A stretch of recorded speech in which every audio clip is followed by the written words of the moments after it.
ladies and gentlemen, boys and girls. I'm in the Gnarly Gnome. Welcome back. It's called the Weekly Pint. This is not a show. It's a happy hour, a digital happy hour. We're not really together in person. We just pretend that we are, but we still drink together. So as you do jump on this show, please tell me what it is you're drinking, and we will pretend that we're drinking together. That's what makes it all work together. Okay, the Malort things are happening in the chat. I might have to go grab some Malort before the end of the show, but actually, you know what? I promise I will get a little nip of Malort before the end of the show, because I have something that I really want to get to that I don't know how to drink it, and I'm thinking that some Malort might be involved with how you're supposed to drink it. Let's see. Marco just had dinner and is drinking a Truth. Chris is having a Truthadelic, and he says, OMG, this thing is so good. I have not tried it yet. I had some of their test batches of what I think became Truthadelic, but I have not tried the actual finished Truthadelic yet. Just realized you can see what I'm drinking. It was in the corner of the screen, at least on this screen. I don't know if it was, I don't know. I changed a couple things around here. The camera is in a slightly different position, so you get a little more distance, which I think makes me look a little better. I think I look great. Also, we finally got the Christmas tree up in the background, although half of the lights don't work, I learned as I pulled it out. I'm already getting off. Let me finish what everybody's drinking, and then I'll get off topic. Let's see. Josh is having a Sam Adams winter lager. Julia brought up Malort, so I guess we're having that too. Julia yelled at him very strongly and said, "You told me to bring up the Malort. Don't put this on me." Julia's having today's beer event beer. That is the first thing I'm drinking. Shocker. Let's see. Ryan already had a 2 Xmas and today's beer event beer, so now water. It's fine. Look, I don't judge. I think that maybe you should have saved one of your beers that you were going to drink for the Weekly Pint. That's the whole point of the Weekly Pint, is for us to drink together. It's okay. I don't judge. Water's fine. Water's fine. Look, we have no judgment here. Before I get into beer event beer, so Christmas tree. This was my very first Christmas tree that I ever owned, and we've never gotten rid of it. It has been tucked away in the storage room, and this year I had to pull it out because I had to get to the furnace to fix the furnace, because that's my life. So we had to clean a bunch of stuff out around the furnace, and I found my little Christmas tree hanging out there, and I'm like, you know what? I could put this Christmas tree down here in the basement. I don't want another big Christmas tree. I have lots of drinking ornaments that don't make it to the actual Christmas tree. Truth be told, none of the ornaments made it onto the Christmas tree this year because of the dog, because he will eat them. So we have ribbon and stuff on the tree, and he eats that too, but I guess that's better than eating the ornaments. So we don't have any ornaments on our Christmas tree, just lights and ribbon, and I think the kids keep throwing toys in the tree. So there's random there's a toaster and a head of lettuce and a baby doll just in the tree, things like that. Completely normal. We live a very normal life in my household. But I was thinking I could put a tree down here and put all of the cool drinking ornaments that I have on that tree. And then I started thinking, I'm I've got this little tree. That could be the one that lives down here in the basement. And then I'm no, I don't want to try to find a spot in the actual basement for this drinking tree. Instead, I should put it in the podcast studio. It would look great behind me. And you know what? I think it does. I think it looks absolutely fantastic. It looks very festive. Speaking of festive, you know how we start this show. We got the Moose Mug, and you see it sitting there. It sits there all season, just ready to go. Our peppermint schnapps. It's time for the schnappening. I hope some of you guys at some point start joining in on the schnappening by drinking peppermint schnapps at Christmas time with me. It's how we start the show, so if it's how we start it, how are you guys actually starting it? Because you're not drinking your peppermint schnapps. I'll accept Malort, I guess. But I feel like everybody should have their own schnapps. I also, with this moving the camera, I also added another screen because I'm an idiot. And I felt like 300 screens wasn't enough. I now added another screen up here where I can see myself, which is really, really confusing to look up there and see yourself. Although it looks really great. Normally, I'm just looking on a tiny little screen, just the camera screen. That's where I see the two cameras. There's this one, and of course the drink cam. I can see both of those screens over there, but now I can see them here. I did this because I've been shooting all of these vertical videos for Beer Vent, which we'll discuss in a little bit. But I've been shooting all of these Beer Vent videos here, and it was getting really hard trying to make sure that I was in the right spot in the frame for vertical video, and that I was recording, and that the light looked okay, and all that crap that goes along with it. So I'm like, I need to just throw a screen up so that I can see what's going on. So I did that, and then now it just stays there. Why is the dog barking? Why is the dog barking? I don't know. Okay, schnapps. To schnapps. Cheers, everybody. Ooh, that smells good. Zach is checking in with an ink from Rheingeist.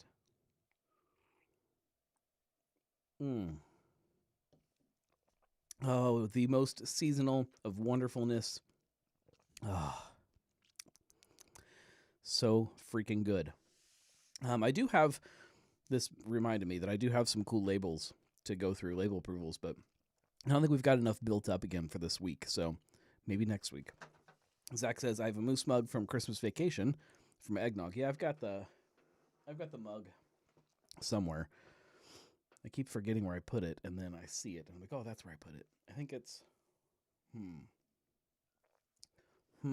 oh, it's in my office. It's next door in the office, sitting on my my shelf in there. I know where it is. I should have got that out. No, I don't think anything that I'm drinking today is appropriate. Oh, man, this is so good.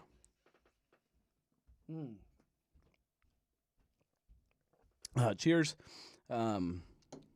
Ooh, I could just drink that all night. That'd be an interesting show. But I do want to get to the Beer Vent beer, because this one is a fun one for me. Let's see. John says, started with a Pennsylvania beer given to me. Mango Gelato Fruited Sour from Lost Tavern Brewing. Wow. Mango Gelato Fruited Sour. That's actually probably pretty good, but it sounds crazy. Chris says, I do have some really bad gun and truck bourbon from Cincinnati Distillery here as well. It does mix good with holiday vanilla Coke, though. It's fine. I think that gun and truck bourbon is just like a good middle of the road. There's nothing, I don't think it's bad, but I wouldn't call it great either. It's just fine.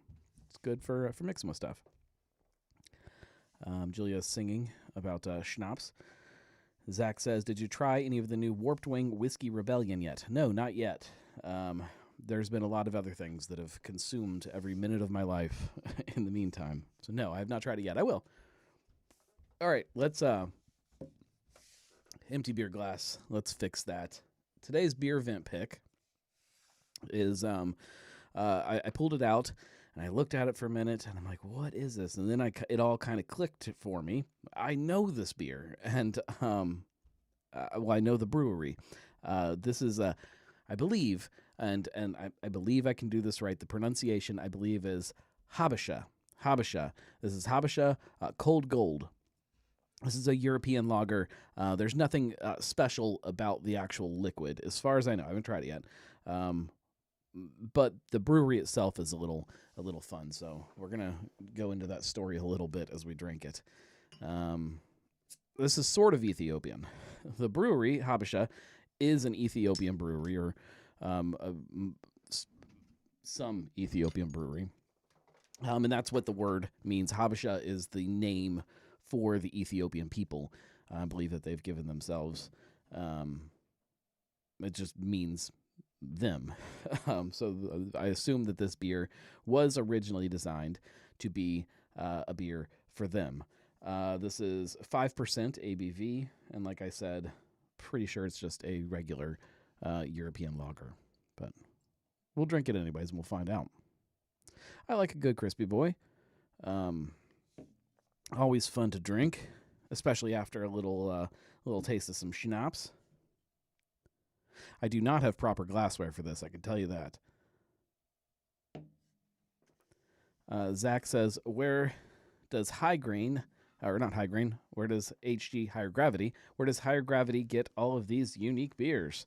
They work with their distributors, they work with breweries, they work with anybody they can to bring something fun and special to the calendar. That's what makes it so great. All right.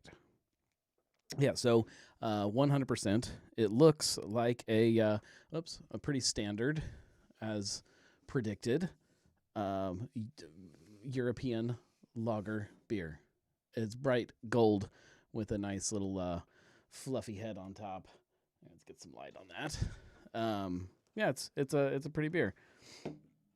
That is that's just fine. There's nothing crazy to write home about. It's bright yellow. Okay.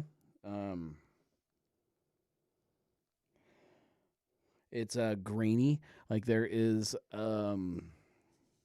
like a soft graininess to it, and maybe some floral notes. Not a lot though. I would call it more soft grain. All right, let me taste it.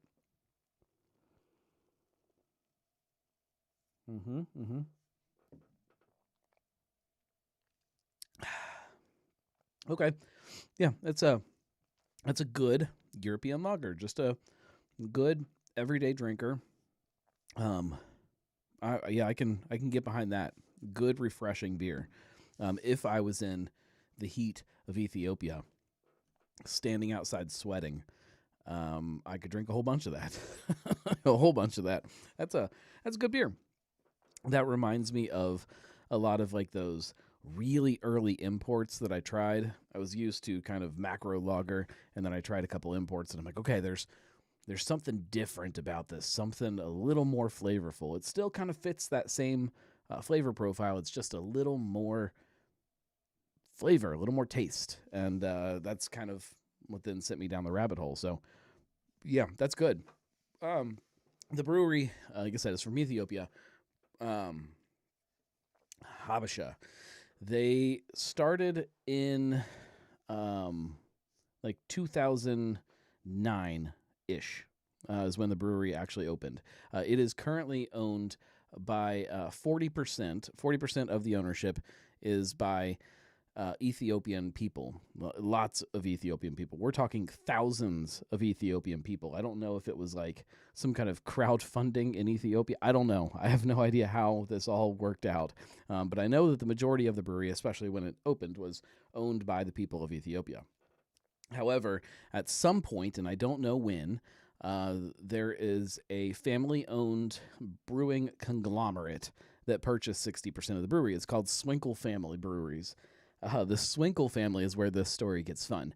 They bought 60% of it. They've got something like 9 different breweries in different countries and continents and all kinds of stuff. So things like Palm and Bavaria, La Trappe. They bought that La Trappe brewery from the monks back in like the, I don't know, early to mid 2000s, like 2005, maybe somewhere around there.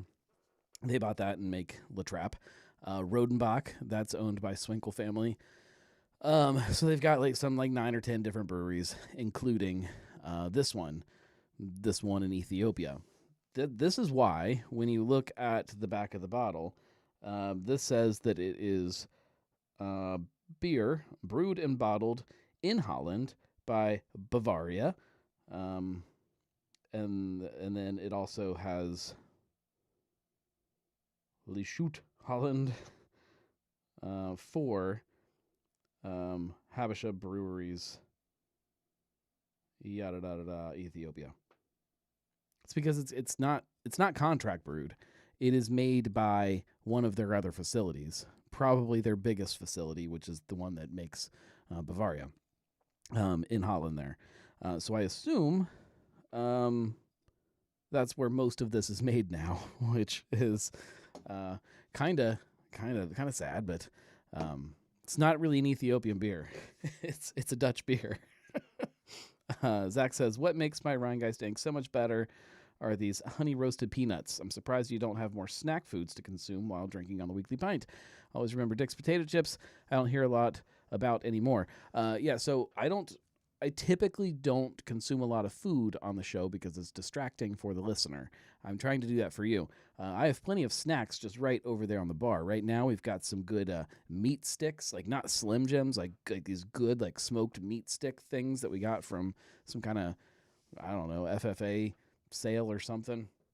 We've got some Dick's potato chips in there. I have lots of pickles. I always have a nice variety of pickles. There's always snack foods, but I try not to do it during the show. I don't have any snacks in here. I'm always eating the Dicks. Any shrimps over there? No shrimps. Just schnapps. I try not to eat on the show. You don't hear a lot about Dick's on this show right now because it's not sponsored by Dick's right now. Although it has been in the past. It's just not right now. So we don't talk about them a lot on the show. But Zach says summer sausage is good snack food. Absolutely. Any kind of tubular meat is a great snack food. Anyways, going back to the Swinkle family brewery. Back in the mid 2000s, kind of right around this same kind of time frame that they were buying up a couple other big breweries. They got wrapped into, this was before this brewery existed, but it was the same family of breweries here. They got caught up in this, not caught up, they were part of this huge price-fixing cartel. This big story that came out where all of these breweries in that area, so Heineken, Grolsch, Svinkel, they all... Chris is reading about raccoons. Yeah, we'll get there. These three breweries were caught up in this price-fixing scandal and prosecuted by the European Union, I guess. The fourth one, the fourth brewery that was caught up in that was one you might have heard of called InBev. This was before AB InBev existed. This was when it was just InBev over there. They were in the same cartel, price fixing and dividing up different places that different breweries were allowed to sell to. It was this whole huge thing. The reason that InBev did not get prosecuted with the other three breweries is because they're the ones that ratted them out. They ratted everybody else out, even though they were also involved, and then weren't punished. It was this crazy story, and right in the middle of it were these guys. Swinkle family breweries. It's a fun little story. It was one of those news stories that has been sitting in my notes for a very long time. And today, when I was pulling this beer out and I was kind of looking at it and I'm doing the due diligence on what this brewery is, I'm like, oh my God, that's Swinkle. That's those guys. And then I kind of put it all together and I was like, oh, this is a fun beer to drink. So cheers to price fixing cartels. Make good beer. I'll give them that.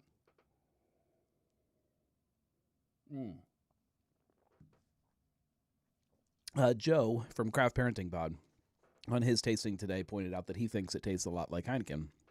And I would agree to that. It tastes like a good Heineken. There's a lot of bad, skunky Heineken out there. And when he said that, I was a little nervous that I was going to open this and it was going to be skunky. It's not. No, it just tastes like a good, fresh Heineken. If you ever want to try what Heineken is supposed to taste like, if you ever see it on tap somewhere, get it. However, maybe have them either pour a little bit of the beer out before you drink it because it's probably been sitting in that line for a while. Or if you see it in a can or something, get the cans. It's great in cans as long as you got a good date on them. Just fantastic. John says, my 13-year-old is sitting next to me listening, and he's rolling with you out of Dick's innuendos. Look, Dick's potato chips. We're not talking about anything inappropriate. We love Dick's, and I love eating Dick's, and I think everybody should eat Dick's. In fact, you can get an entire bag of Dick's, and you can eat them yourself. It's Christmas time. This is not sponsored by Dick's. However, you can give the gift of Dick's. You can get Dick's to all of the people you love or hate and tell them that they should also eat a bag of Dick's. We love them. We love what they do. The chips are great. Small, little local company here. You can order them online. I'm more than happy to talk about them, even when not sponsored, because I love them so much. Get online, get a whole big box of dicks, and make yourself happy. Dicks make everybody happy, in fact. And being able to talk about them as much as I can will only help dicks grow. And I, for one, want to help dicks grow. Tell your 13-year-old I said, cheers. And get him some dicks for Christmas.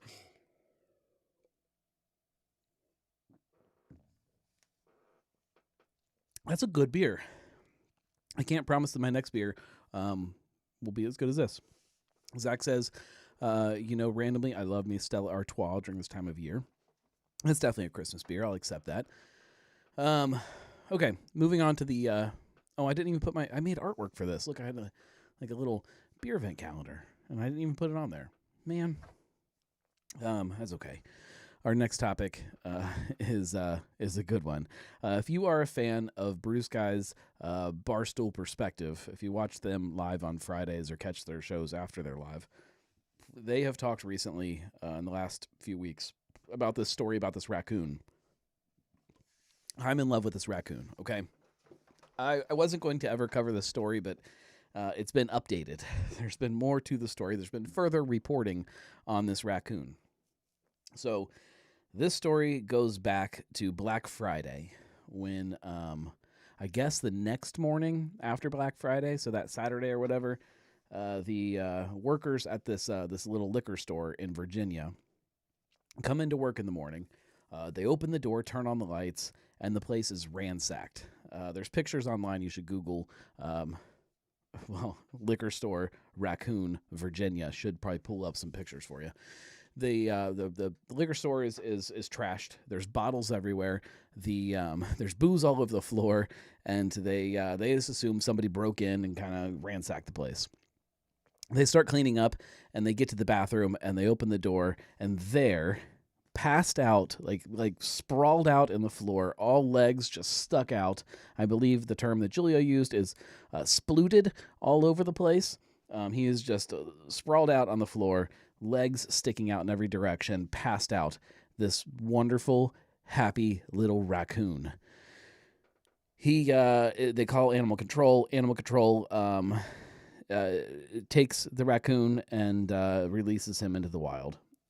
In the meantime, the story goes out. It goes viral. Everybody loves this little guy for having his little night of partying. And the ASPCA or somebody like that made a bunch of merch for it to raise money and made a ton of money and just did good from this little happy drunken raccoon. This is a happy little guy. Love him. The story, he's just released in the wild. He's gone. The story continues at some kind of press conference or some kind of government official lets it slip that this is not the first time he's broken into a business. He has previously broken into other businesses on that same block.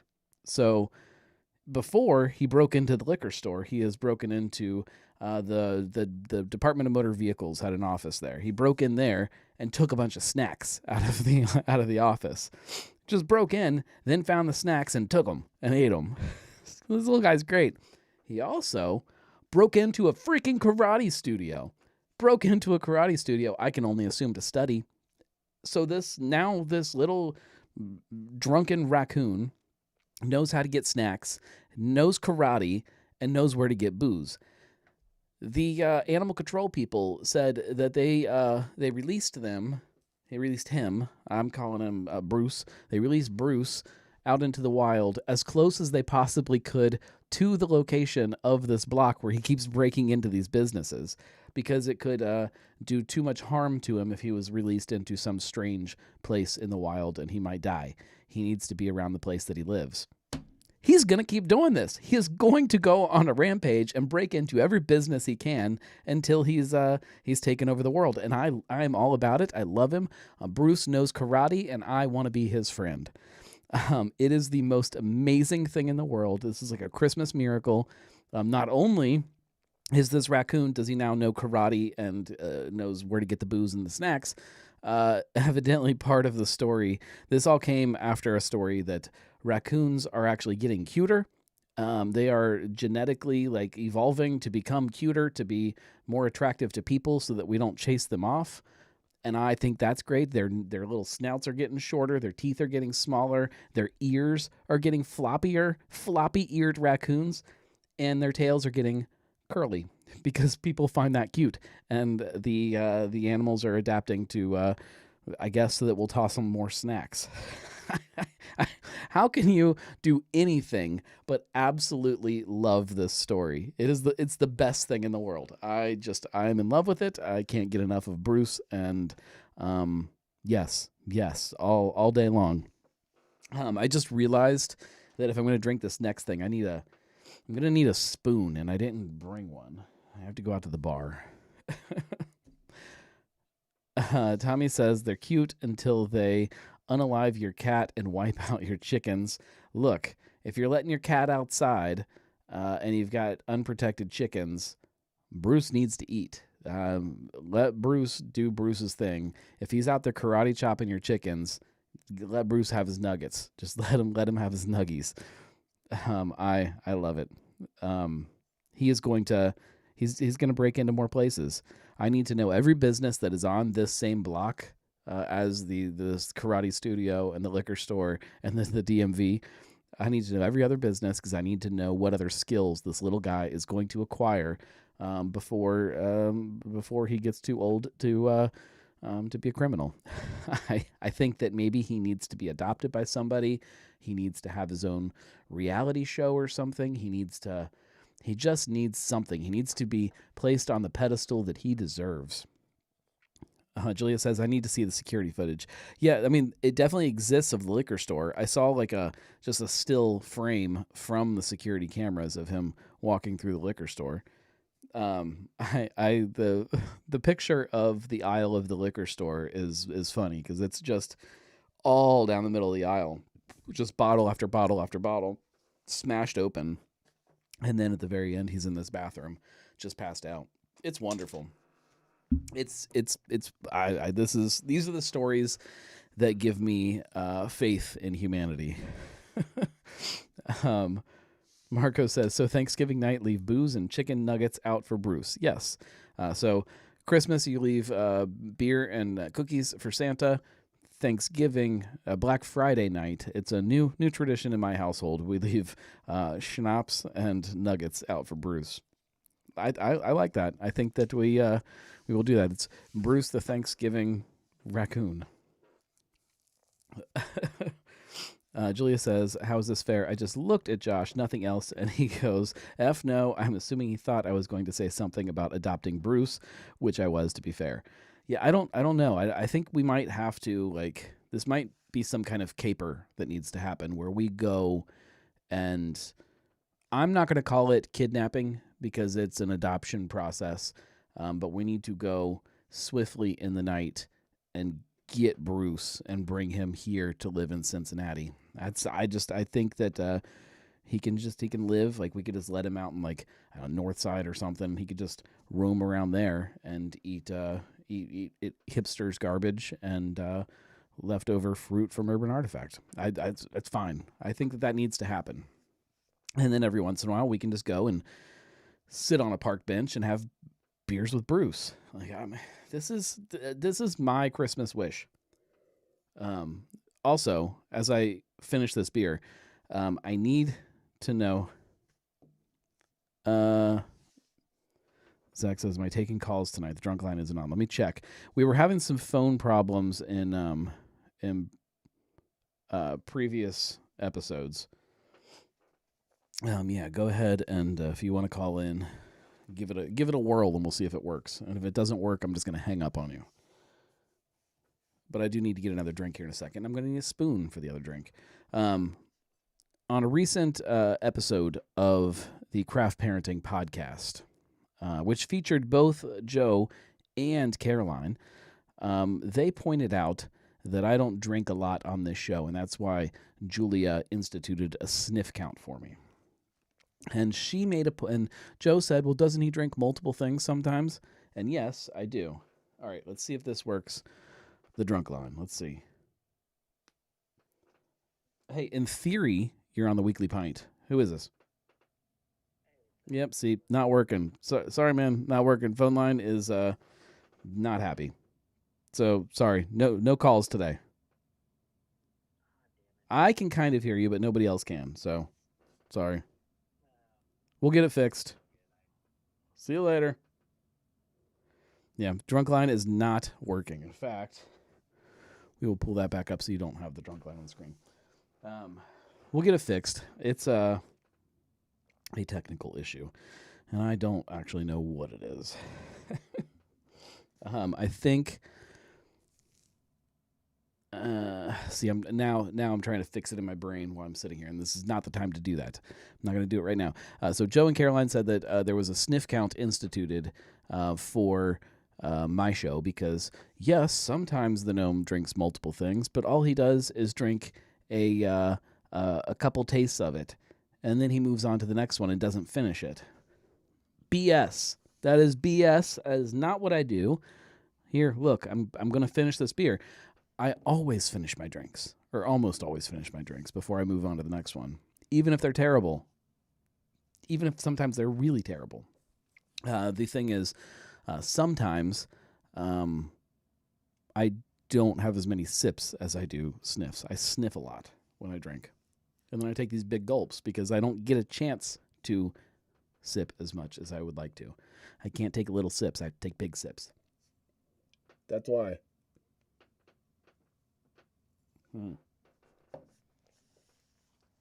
Zach wants to call the raccoon Rocky. No, his name's Bruce. It doesn't need to be catchy. You can't change somebody's name just to make it more catchy. The guy's name is Bruce, so we'll call him Bruce.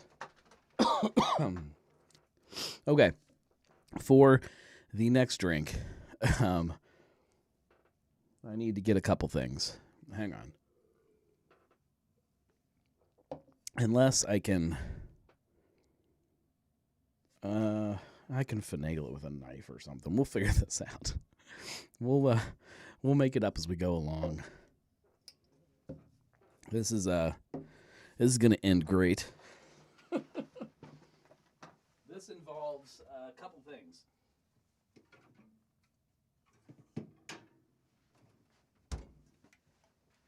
So I found this at the store. Not this. And actually, I'm trying to keep it off camera. Okay.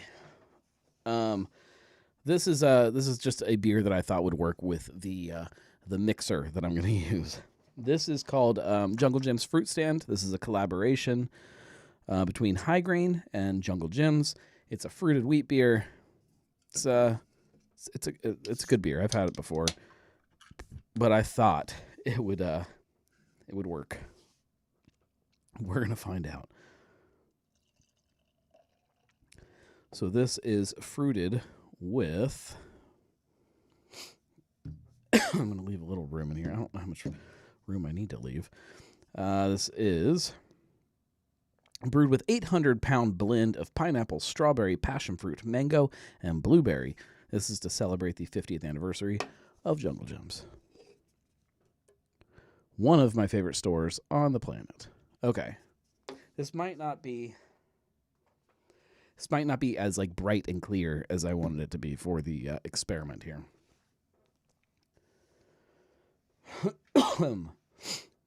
Julia says the sushi restaurant has to be next. Zach says I highly suggest barrel-aged stout to warm you up on these cold winter nights. No, man, that's not even the direction that I'm going with this. This is weird. I found this on Markdown, always a good sign, also at Jungle Jim's, and was so curious about it that I had to try it with you. I was going to make a whole YouTube video about it, but instead we're going to do it here. This is called Boba Pops. It looks like a can of spray paint, and it says that it is pearls of popping blueberry liqueur. So, they are 12.5% bubbles of booze. I looked on their website. There's like this QR code you're supposed to scan. It goes to the website. Originally, I thought you were just supposed to like pour this stuff in a glass, which I don't know if you can see this. We will just pour it in a glass too, for the record. inside here is like little boba balls soaking in some kind of strange liquid. And we are supposed to consume these. This is what I said might need to go with some Malort too. But we're gonna try this a couple different ways. I did get another glass out to just try the. So on the website, it told me different things I was supposed to do. One of them was to put them in like your beer or another beverage and make like a boba something or other. So that's what we're gonna do with that. Zach wants to know if I had the Snow Day from Esoteric. That was a perfect beer to drink that I had on Saturday. Great beer. Yes. That was a previous Beer Vent beer that has now made it to be a seasonal release. Hopefully my knife is a little bit clean because we're going to use that to scoop some boba. It's not even close to clean. It's got like packing tape goo all over it. It's fine. Whatever. Oh, man. Their little tape on here says, "No one drinks alone with us." That's right. No one does. How do I open this thing?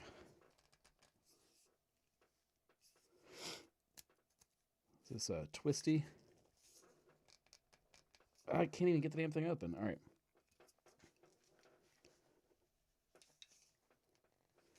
Holy crap. I need a little rubber thing.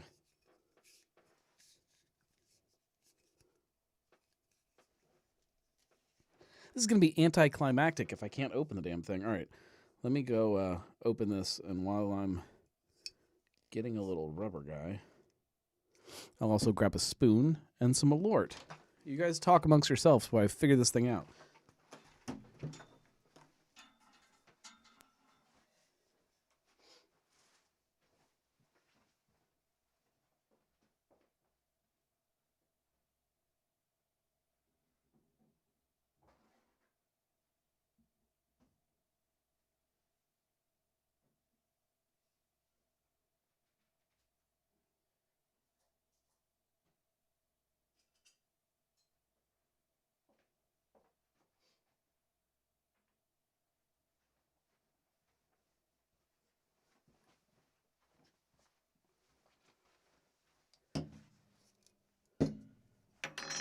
Okay. We're gonna master this.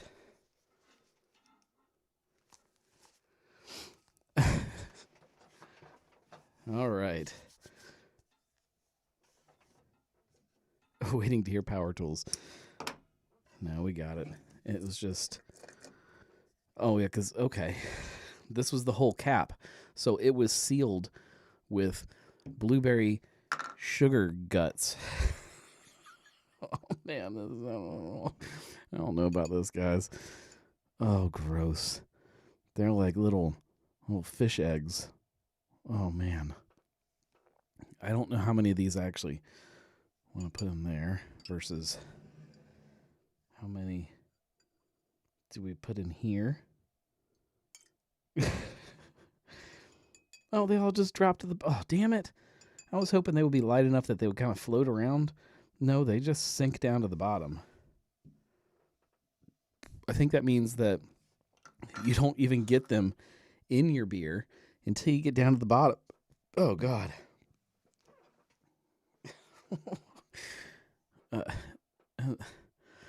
The booze that they're in is like this real syrupy kind of weird stuff that like they all kind of stick together. Like they don't even like roll around right.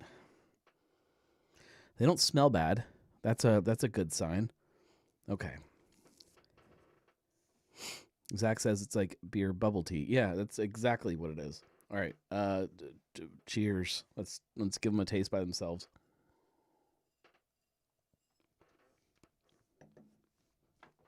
Oh, that's fun. Okay. It doesn't taste great. Yeah, it doesn't taste great, but they're fun. They really do like just explode. Nobody's going to say it? I'll give you a minute. They explode right in your mouth. Okay.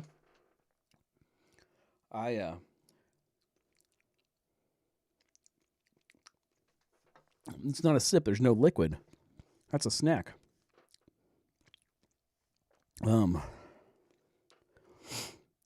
Okay. That's... I actually kind of like it. This is not... I need some of the weird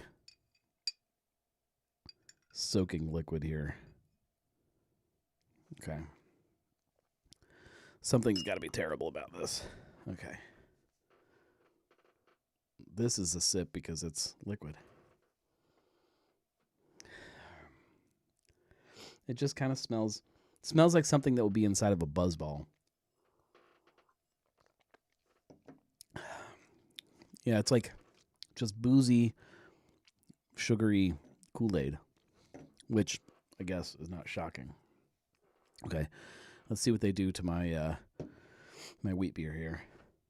Maybe they'll just roll right to my face as I start drinking. I don't know.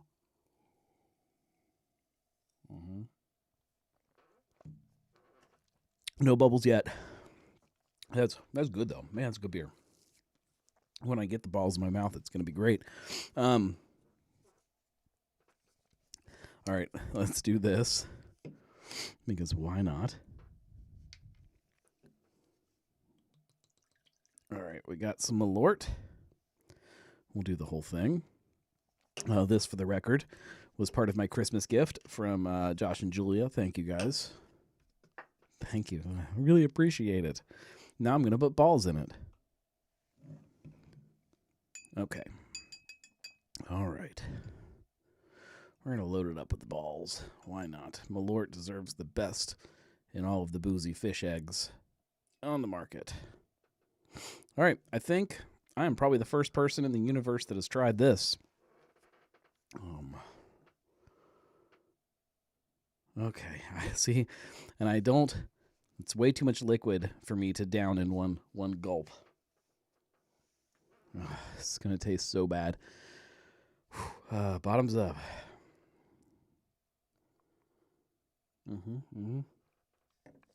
Didn't get any balls on that sip. Oh, it's just Malort. It was all Malort. Oh, God. Sometimes it's great. Sometimes it's not. Tonight, it is not. I blew Malort.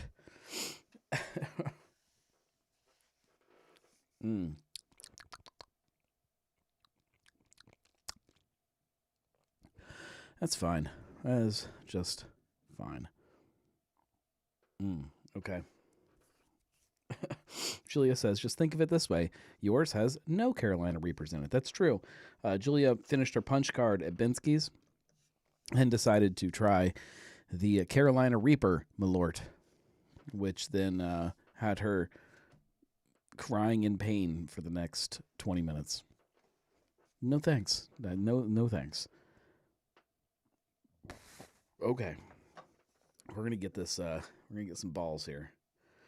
This gulp should definitely have some balls. How many balls do you take in one gulp? I don't even know. Is there some kind of some kind of algorithm to determine how many balls in one gulp is appropriate? I don't know. Okay, here we go. It's fine. It's fine. Everything's fine.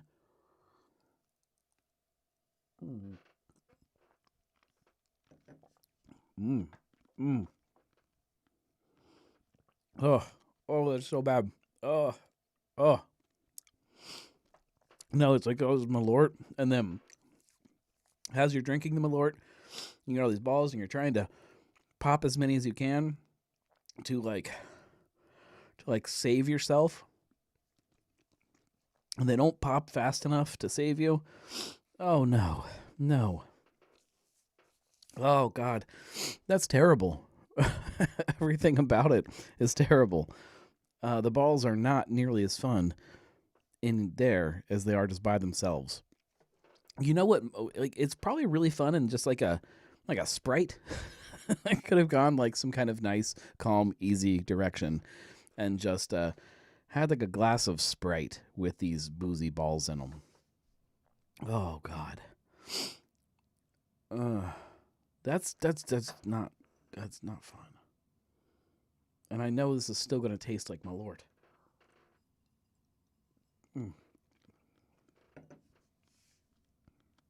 It's like the Malort has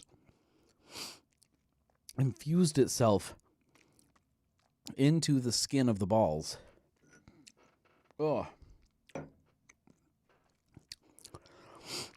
I don't know, guys. And now there's like little pieces of deflated balls in my mouth. This is an interesting product. I actually I don't think the product is bad. This boba pops. They also make it a point on the packaging to say that this is temporary packaging and that they are going to have other better packaging. Oh, God. They are gluten-free and vegan balls. Certified colors added. From Slippery Rock, Pennsylvania.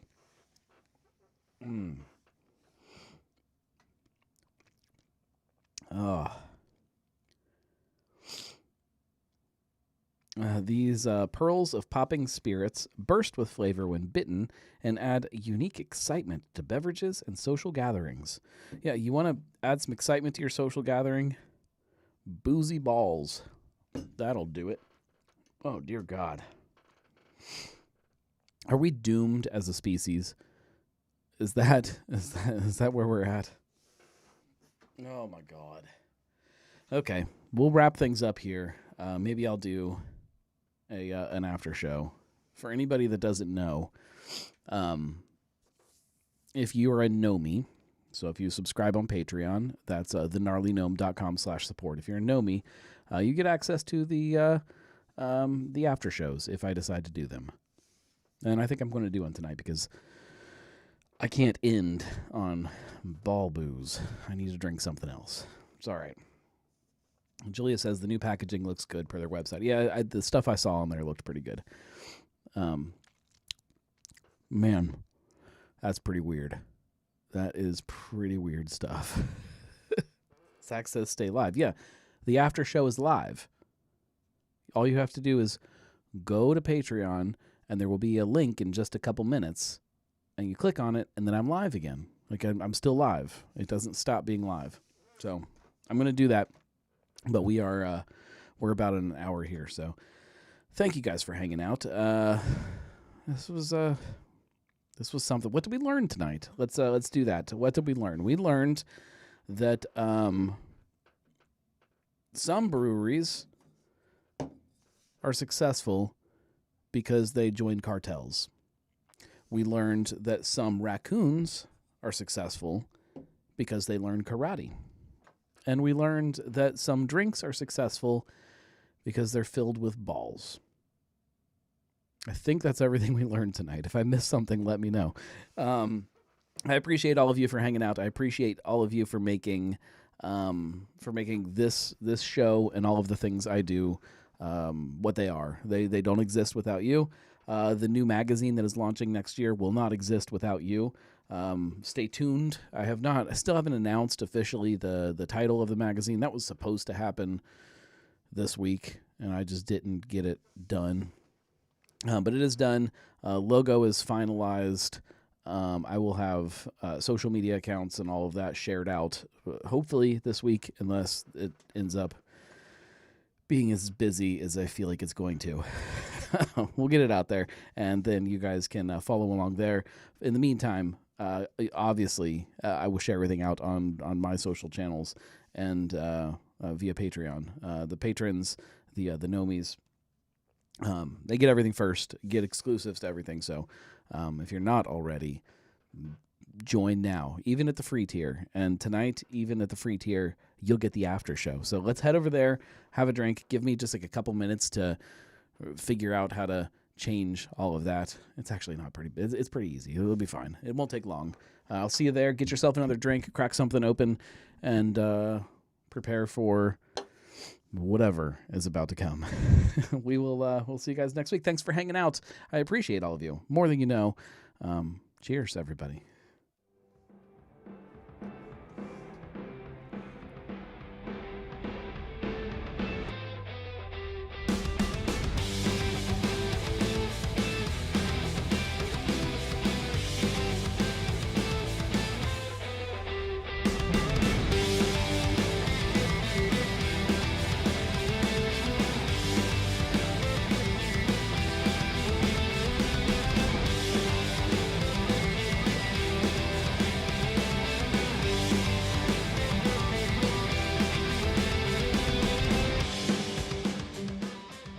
If you could put any beer into ball format, what beer would most work in tiny balls?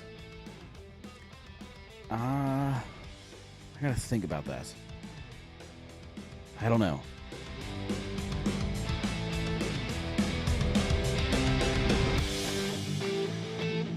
Stout balls, stouty balls. Oh, stouty balls would be so fun in like things.